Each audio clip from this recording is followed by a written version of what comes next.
God has proven himself to be a faithful father. Now it falls to us to be his trusting children. That's what we're going to talk about today, so let's get into it.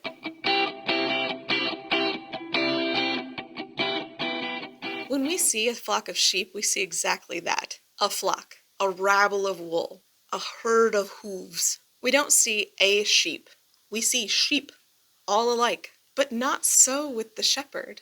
To him, every sheep is different. Every face is special. Every face has a story. Every sheep has a name. The one with the sad eyes, that's Droopy. Fellow with the one ear up and the one ear down, we call him Oscar. The small one with the black patch on his leg, he's an orphan with no brothers, and I call him Joseph. The shepherd knows his sheep, and he calls them by name. When we see a crowd, we see exactly that. A crowd. Filling a stadium, flooding a mall. We see a crowd, we see people, not persons. A herd of humans, a flock of faces. That's what we see. But not so with the shepherd. To him, every face is different. Every face has a story. Every child has a name. The one with the sad eyes, that's Sally. The old fellow with one eyebrow up and one eyebrow down, Harry is his name. And the young one with the limp, he's an orphan with no brothers. I call him Joey. The shepherd knows his sheep. He knows each one by name. That means the shepherd knows you, knows me. He knows our name, and he will never forget it. Isaiah 49:16 says, I have written your name on my hand. Quite a thought, isn't it? Your name on God's hand, your name on God's lips. Maybe you've seen your name in special places before, on an award or a diploma or a walnut door. Maybe you've heard your name from some important people, like a celebrity or a coach. But to think that your name is on God's hand and God's lips, my. Could it be? Not only is your name written on God's hand, but what matters to you matters to him.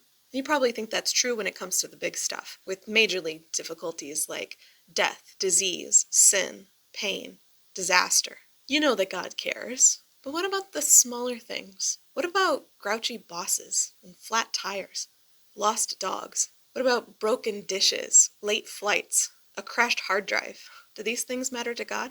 He's got a universe to run. He's got the planets to keep balanced, presidents and kings to watch over. He's got wars to worry with and famines to fix. Who are we to tell him about our ingrown toenail? I'm glad you asked. Let's let God tell us who we are.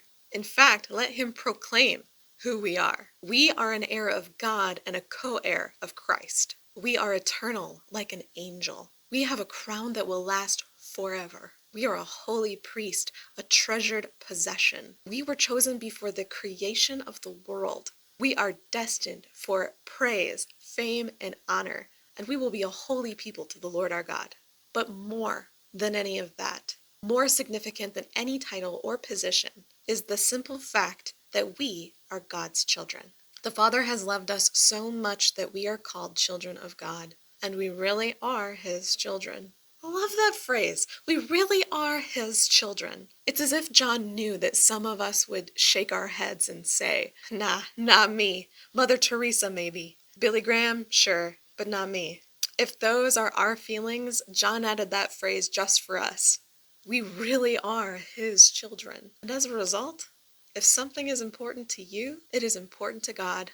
Don't let the enemy's lies creep in. Jesus is bigger than that thing you've got. And that worry on your mind, that concern in your heart, your lost keys, your quick temper, or that dumb thing you said, take it to God the Father and leave it with him. I pray that for you this weekend. Thanks, guys, and God bless.